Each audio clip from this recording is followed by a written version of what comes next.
What's up, y'all? Welcome back to Kelsey's Constrictors. In today's video, I'm going to go over the snake shedding process and snake body language.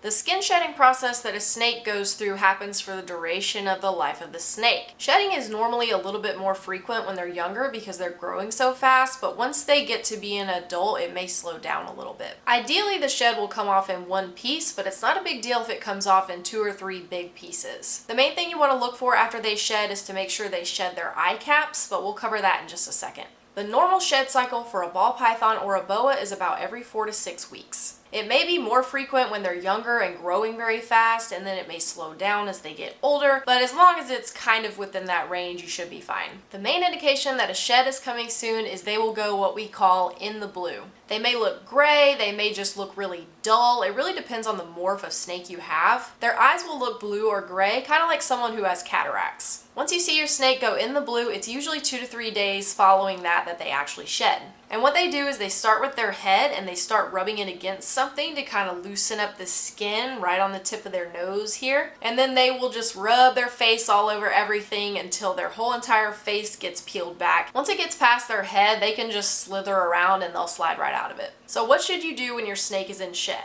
You don't really have to do a lot, but the one thing I will say is make sure your humidity is correct. As I have mentioned in many of my videos, and as you probably know by now, humidity is a huge thing for me, and I always try to educate people on how to do it right because it can cause so many problems if it's not correct. Once you've noticed that they've gone in the blue, you should also check on them every single day if you're not already to make sure that you get that shed out as soon as they do it. There's tons of nasty stuff that thrives in dark, damp, humid environments, so you want to make sure you get that shed out so that nothing grows on it. I can't read their minds and they have yet to answer me when I ask, but from my knowledge, a snake shedding is very uncomfortable for them, especially when they're in the blue because they can't see very well because of the way their shed is over their eye. So that leads us into our next point, that you should really limit interaction with your snake while they're in shed. This is kind of a controversial topic. Some people say you should never handle your snake when they're in shed. Some people are like, meh, it's totally fine. Me personally, I think every snake is different. There's not necessarily one right way to do anything for every single animal out there. However, for me personally, I just limit interaction with them, especially when they're in the blue, because I know they can't see very well and I want to keep a good relationship between me and my animals. So I usually only get them out or move them or something like that if I absolutely have to when they're in shed. And the third thing that you absolutely should not do is try to peel it off yourself.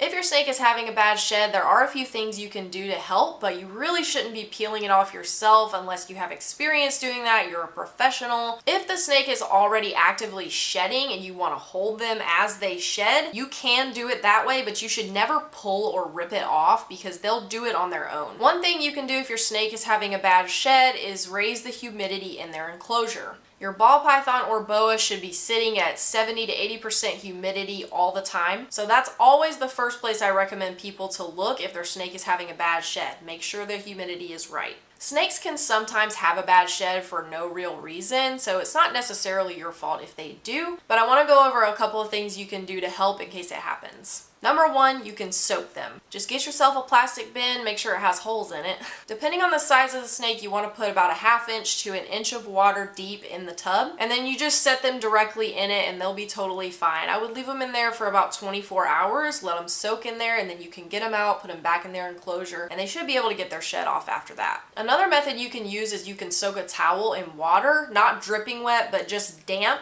and then you can actually roll the snake up in it, or you can leave an opening at the end of the towel and kind of guide their head in and let them slither all the way through the towel tube that you made. And sometimes that'll help if it's loose shed, but if it's a lot of tiny little pieces, which is usually caused by low humidity, the soak is really the best option. You can also buy products to help your reptile shed. Me personally, I think that they are unnecessary unless you have a problem animal. Scaleless ball pythons can sometimes have shed problems because they don't have scales, so I can't speak for them. I don't know if that would be a good thing for them. I think it's called shed ease. But yeah, for me personally, I think that stuff is a little unnecessary. I mean, they've been living in the wild without us for many moons. So I think that they'll be fine without a spray bottle of stuff to help them shed. But that's just me personally, you do whatever you want. The most important thing to watch out for when your snake sheds is to make sure they shed their eye caps. The easiest way to do this is to look at the head of their shed and just make sure that the eye caps are in there. If there is a hole where one of the eyes should be, check inside the enclosure. Sometimes it breaks off the shed. And then if you can't find it, check their eye. Depending on how big the snake is, there's a couple different ways you can get off a stuck eye cap. If it's a little baby, I would recommend getting your hand wet, and then you can just touch their eye very lightly with your wet finger, and it should stick to it and it should come right off when you pull away from their eye. If it's a bigger snake,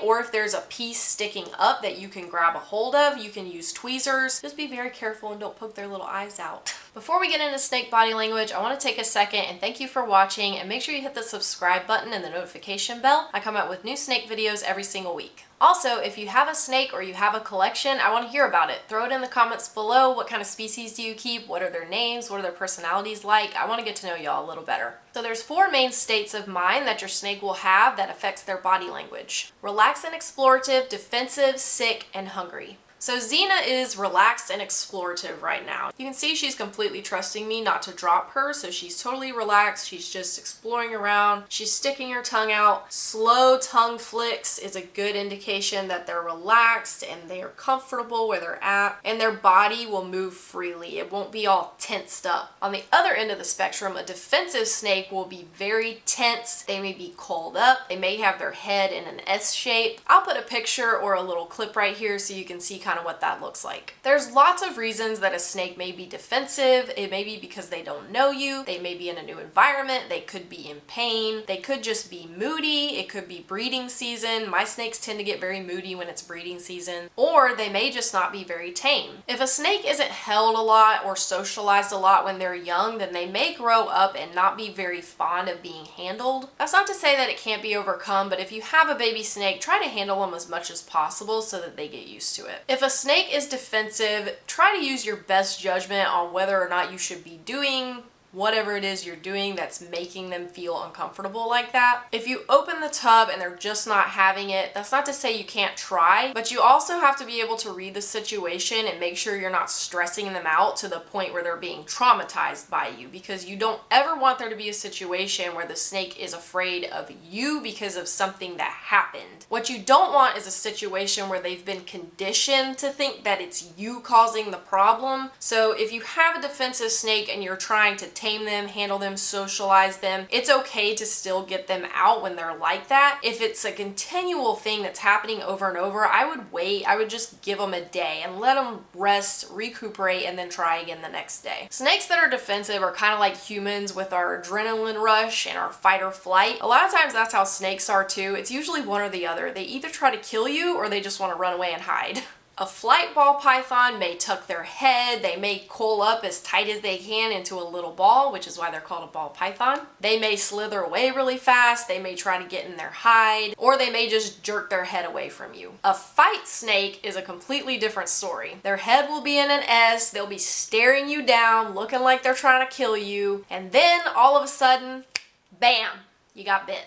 Ball python babies are usually very defensive because they're so small and we're so much bigger than them. It's just kind of an instinct thing. They usually mellow out as they get older, especially if you handle them. But if you're in the market for a baby ball python, don't let their defensiveness rub you the wrong way because they usually chill out as they get older. One level calmer than explorative is just content and relaxed. That is definitely not what she's doing right now. Ricky Bobby, my banana ball python, he is the king of sit and relax. He loves to do nothing, and it's great because when I take my snakes places, if they're like this, I can't really take them to the grocery store with me because I'll have this snake in one hand and then I'll have the buggy in this hand, and then I can't grab anything off the shelf because she's trying to get on the shelf. But Ricky Bobby is super duper chill. He will literally just sit on my wrist like a bracelet and not move all night. He's the best snake to take places. A hungry snake will act pretty similar to a defensive snake. If you open up their bin and they pop their head out at you, not a strike, but if they quickly bring their head right up to your face or your hand or whatever is there, then that means they're hungry and you should probably keep your hand and your face away from them. Snakes like ball pythons, reticulated pythons, Burmese pythons, they have pits in their face that help them sense heat. So if you open up their bin and they're hungry, your hand is very warm and they may go for it.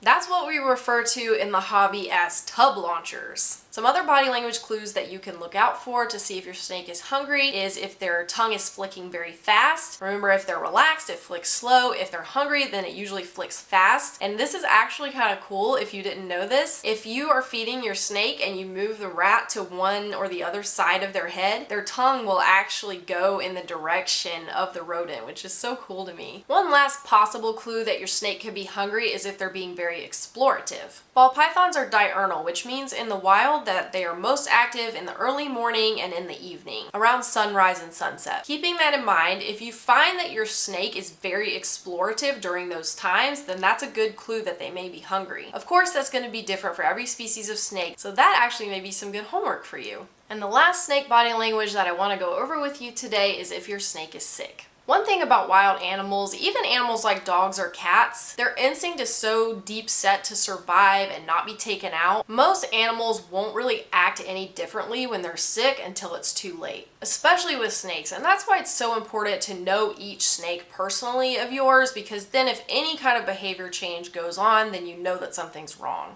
This category of body language can be very, very broad because every single animal is different. So while one animal's lethargic behavior may mean they're sick, another animal may just be lazy and not want to do anything. So while I could give you a list of body language that sick snakes have, a lot of times they don't have any. So the best thing to do is just know your snakes as well as you can, know their personalities, know their behaviors, and then if you see any behavior change at all, then you know something's going on. As I talked about in my video, choosing a breeder and choosing a healthy snake, some signs of an unhealthy snake could be wheezing or rasping when they breathe. It may sound like popping. If they feel limp in your hands, then that's muscle atrophy. If they feel really bony, then they're probably dehydrated or not being fed enough, or both. And if there's anything going on with their body, their scales, nose, eyes, their cloaca, anything like that that looks out of the norm, I would take them to the vet right away. I will always say over and over again, it would be better to spend the money on a vet visit than on a necropsy. In case you missed what I asked earlier, I want to hear what kind of snakes you have. What kind do you keep? What are their names? What are their personalities like? And if you think of something that you want to see on my channel, you can throw that in there too. As always, thanks for watching. Hit that subscribe button. Follow us on Instagram. It's Kelsey's Constrictors, and I'll see y'all next time. Some signs of a sick that sounded terrible. Some signs of a sick snake. That's hard to say.